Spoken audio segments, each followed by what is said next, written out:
2026 aasta algus pole Venemaa presidendi Vladimir Putini ja Vene relvajõudude jaoks kulgenud plaanipäraselt. Ukraina on oluliselt kasvatanud igapäevaste kaugmaarünnakute arvu ja kahju Venemaa vastu. Ja rindeel on Ukraina vastupealetung väidetavalt Zaporižžja ja Dnipropetrovski piiril tagasi vallutanud.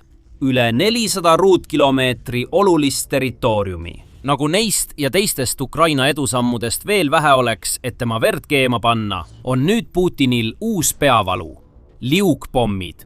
Ukraina on hakanud kasutama Mirage 2000 hävitajaid, et heita AASM Hammer liugpomme Vene positsioonidele rindel ja lähitagalas.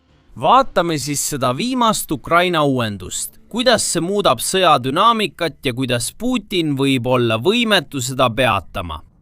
Nüüd, 2026 aasta veebruari lõpus ilmus videomaterjal, kus Ukraina Mirage 2000 hävituslennuk heidab AASM Hammer liugpomme Vene positsioonidele. Esimest korda on kinnitatud, et Ukraina Mirage'id osalevad ründemissioonidel rindel. Möödunud aastal oli Ukraina väike Mirage'ide lennukipark peamiselt kaitseotstarbel ning tähtis osa õhutõrjesüsteemist. Nad on kaitsnud Ukraina linnu ja taristut kaugel rindest, üritades alla tulistada Venemaa tiibrakette ja ballistilisi rakette infrapuna- ja radarjuhitavate õhk-õhk-rakettidega. Nüüd kasutab Ukraina neid ka ründamiseks. Nende kasutamise areng järgib sama mustrit nagu teiste lääne hävituslennukite, näiteks Lockheed Martin F-16D puhul Ukraina arsenalis.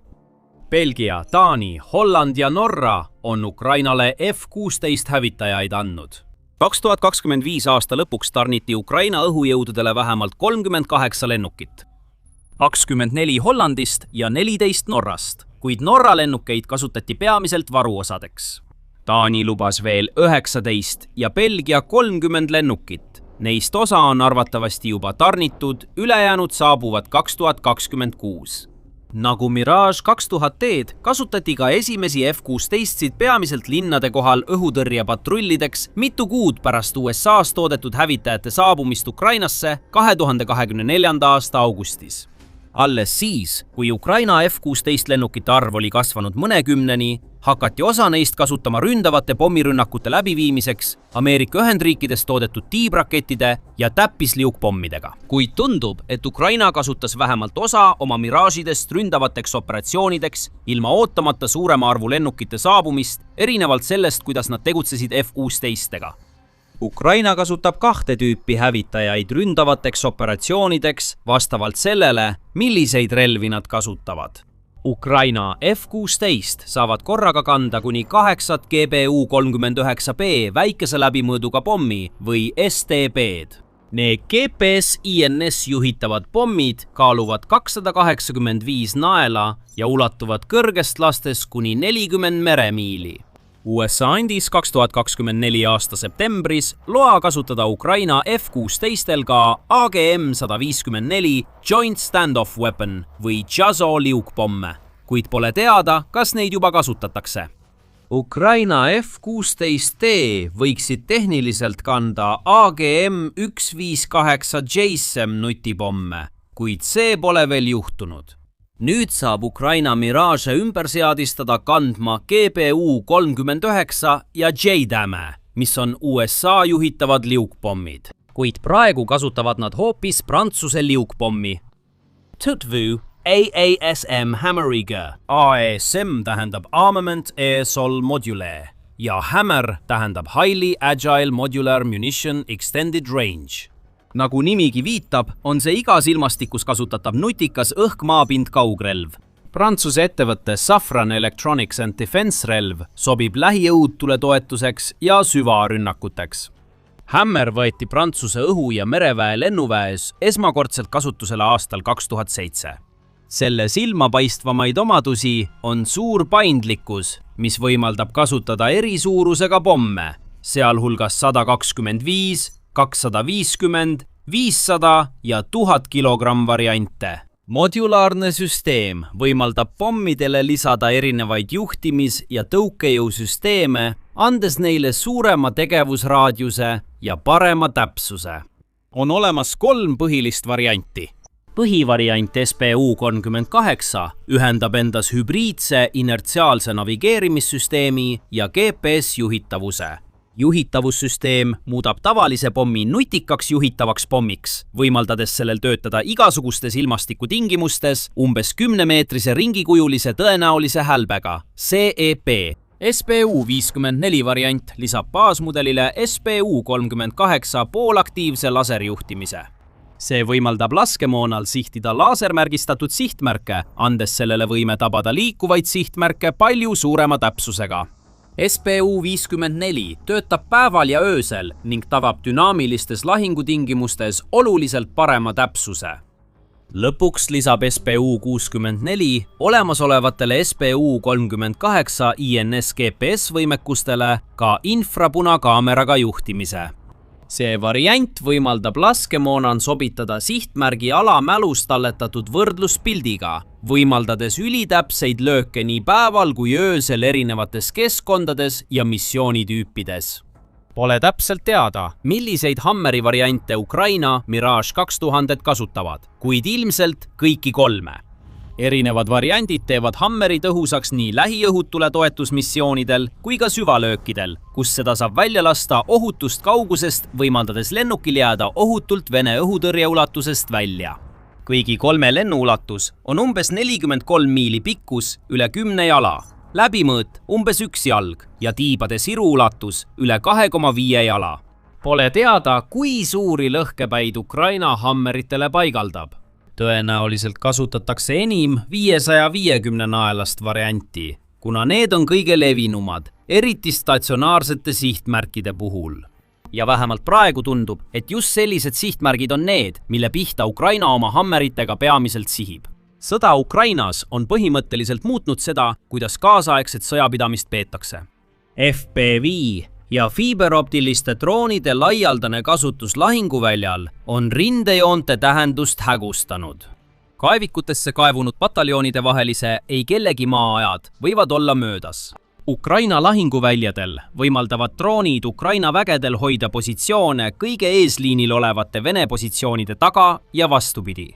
Droonide abil saab positsioone hoida veel kaua pärast seda, kui maismaa varustusahel on katkenud.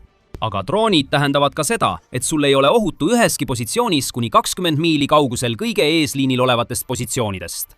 Vana arusaam lähitagalast, kust juhitakse ja varustatakse eesliini vägesid, kaob tegelikult. Lähitagala on nüüd logistiline tsoon ja eesliini osa. Just siin teevad Ukraina Mirage'i liukpommid suurimat kahju. See logistikatsoon on koht, kus Vene rügemendid ja brigaadid hoiavad oma laskemoona, kütust ja muid varusid. Siin koondavad venelased vägesid enne rünnakuid halli tsooni ja kaugemale. Ja sageli on see koht, kus kaitse on kõige nõrgem ning nende väed ja varustus kõige haavatavamad. Tegelikult võib Ukraina hiljutine edu Vene eesliini õhutõrje hävitamisel olla üks põhjusi, miks näeme, et Mirage'id heidavad rindel liukpomme palju varem kui F-16 seda tegid. Tõenäoliselt on tekkinud lüngad.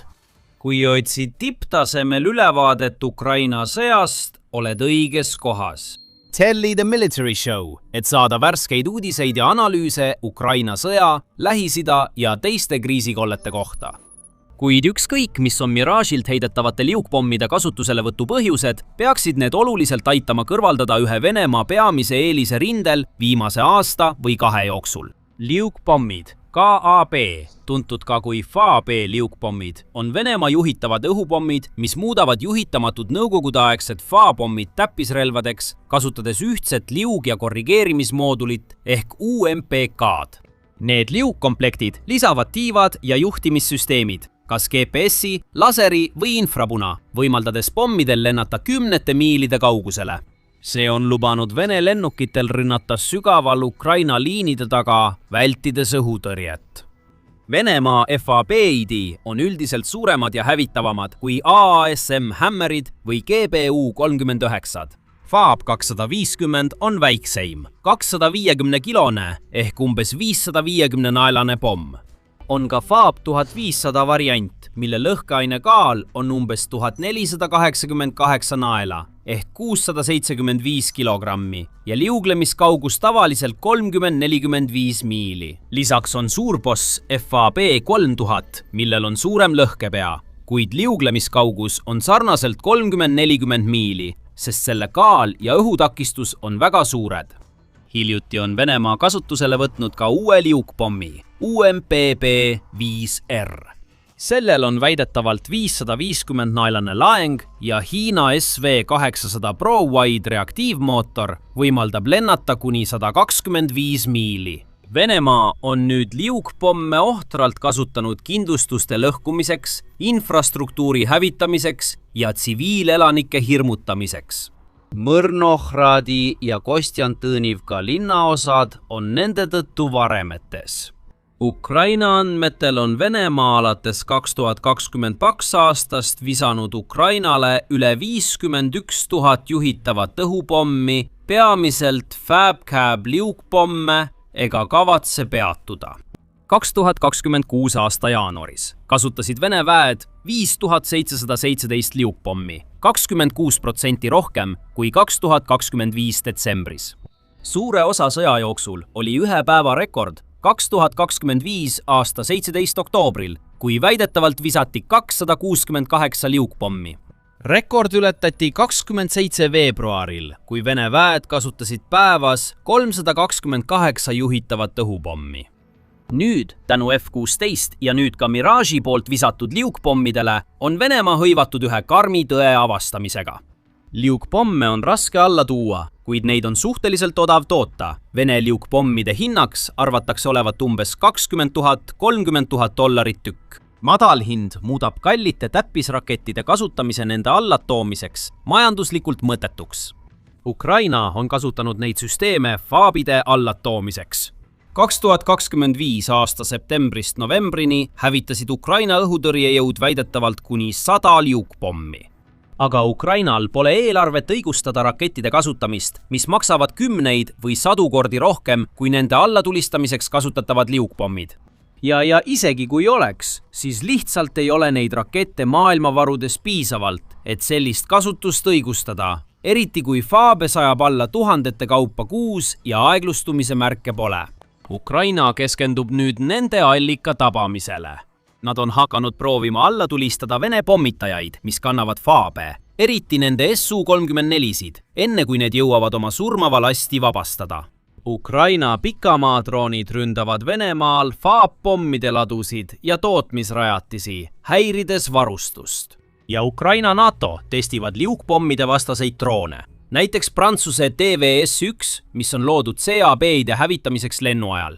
Samal ajal toob Venemaa tööstuslikult turule moderniseeritud FAB-e. Laod sisaldavad hinnanguliselt 100 000 nõukogudeaegseid komplekte. Venemaa teatas, et kavatseb 2025. aasta lõpuks suurendada liukpommide moderniseerimist UMPK-dega kuni 120 000 aastas. Pole teada, kui palju Ukraina rünnakud FAB-ide tootmisrajatistele seda ajakava häirisid. Venemaa toodab väidetavalt umbes 3500 liukpommi kuus. CAB-id on seeriatootmises ja neid kasutatakse massiliselt mitmel rindel. Ukrainal polnud seni Venemaa logistikatsoonile ja rindejoone linnadele sarnast kahju tekitavat analoogi, kuni nüüd. Huvitav, kas Ukraina kasutab liukpomme samamoodi või leiab taas uusi viise venelaste ületrumpamiseks? Ukraina peab ületama 2 peamist takistust, et tema Mirage'i ja F-16 liukpommid oleksid sama tõhusad kui Venemaa omad või ületaksid neid. Ukraina plaanide suurin takistus on piiratud Mirage'ide ning mõnevõrra ka F-16 arv. Venemaa kasutab FAB-pommide heitmiseks 4 lennukit. Suhoi Su-34 hävituspomitaja Tupolevi Tu-22 M3 kaugpommitaja, Suhoi Su-24 ründelennuk ja MiG-31K püüdur. Neil on umbes 130 Su-34, 60, Tu-22, M3, 200–250 Su-24 lennukit ja 20–30 MiG-31K varianti, mis suudavad kanda raskeid kaugmaarelvi. Ukrainal on vaid mõnikümmend F-16 ja mõned Mirage'id, mis on tunduvalt vähem. Ukrainale anti 2025. aastal 3 Mirage'i, millest üks kaotati tehnilise rikke tõttu. Veel 2 plaanitakse tarnida 2026. aastal pärast uuendamist F-4,5 põlvkonna Dassault Rafaliks. Pole selge, kui palju neid tarnitakse või millal. Piiratud arv mõjutab taktikat. Kuna neid on nii vähe ja need lennukid täidavad nii olulist kaitserolli, on arusaadav, miks Ukraina ei taha nendega rindel liigseid riske võtta. AASM Hammeri suhteliselt väike tegevusraadius tähendab, et lennukid on iga kord, kui nad lähenevad rindele, et pomme heita Vene õhutõrje ohualas. Kui Ukraina lennukipark kasvab ja nad nõrgestavad Venemaa rindeõhutõrjet, peaks see probleem taanduma. Teise probleemi lahendamine on Ukrainale tõenäoliselt keerulisem. Piisavalt liugpomme hankida, et saavutada märgatav muutus. Enne kui Venemaa tungis Ukrainasse, kirjeldasid tööstusandmed Safrani AASM Hammeri tootmist kui sümboolset. Aastane toodang hinnati umbes 200 kuni 250 ühikule. See tähendab kogu tagavara 3000 kuni 4000 ühikut, mis on kogunenud alates 2007. See on vähem kui Venemaa praegune FAB-tüüpi pommide kuine toodang. Tuutmine on 2022 aastast märkimisväärselt kasvanud Ukraina sõja nõudmiste, Prantsusmaa ja NATO kaitsepoliitika muudatuste ning Safrani märkimisväärsete investeeringute tõttu tootmisvõimsusesse, sealhulgas Montlussoni tehase uuendused. Safran tootis 2023 aastal, 500 2024 aastal, 830 ja 2025 aastal üle 1000 Hammeri.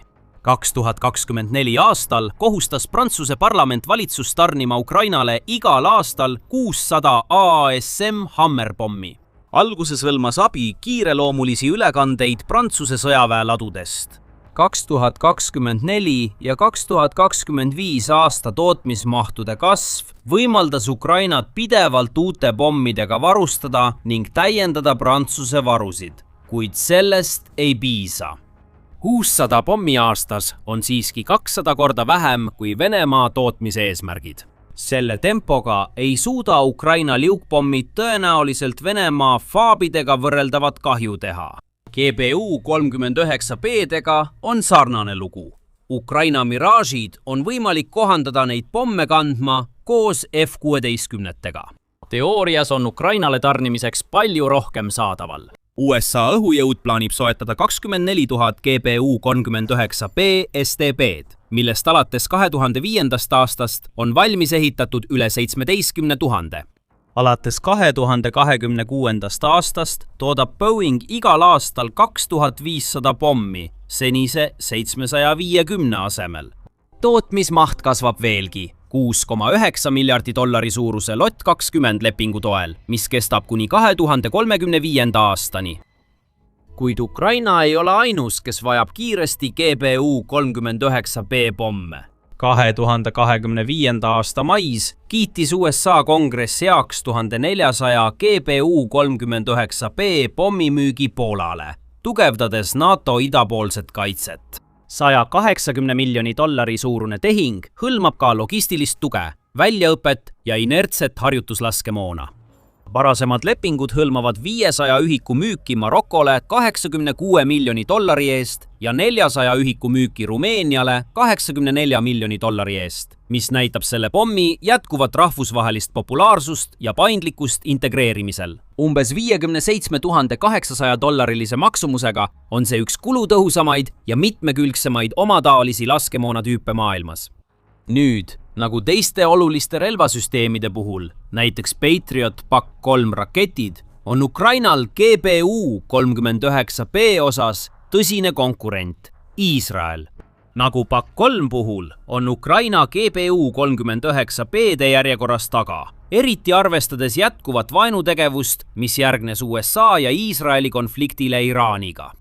2025. aasta veebruaris kiitis USA välisministeerium heaks 2166 GBU-39B müügi Iisraelile 6,75 miljardi dollari suuruses relvapaketis.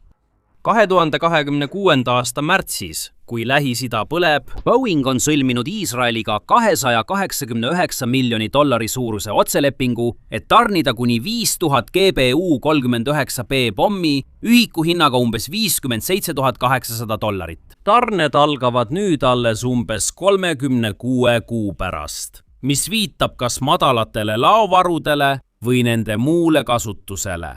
Kuigi pole tõendeid, et USA või Iisrael oleksid GBU-39 pomme kasutanud Iraani pommitamistes, viitavad müük ja teiste rakettide ja pommide uskumatud kogused, et see on vaid aja küsimus.